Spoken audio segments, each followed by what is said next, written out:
অনেক তো তেলের বাইক চালানো হলো, এবার একটু ব্যাটারি গাড়ি চালানো যাক। তাই আজ এসছি ব্যাটারি গাড়ির শোরুমে একটু ব্যাটারি গাড়ি দেখতে, এবং যদি পছন্দ হয় তো কিনবো।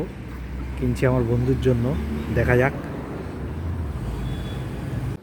এই সমস্ত বাইক চালাতে কোনো রকম লাইসেন্স বা হেলমেট লাগে না, কেন এরা আরটিওর আন্ডারে পড়ে না।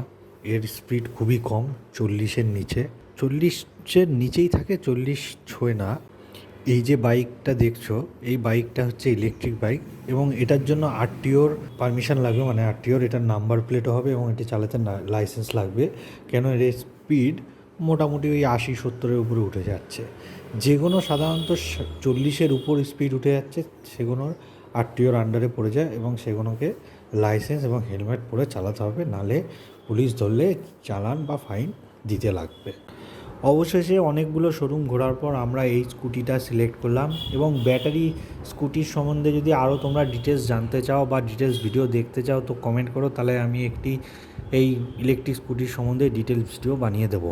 তো আপাতত আমার ভিডিও এখানেই শেষ করছি, আবার দেখা হবে নতুন আরেকটা ভিডিওতে। বাই।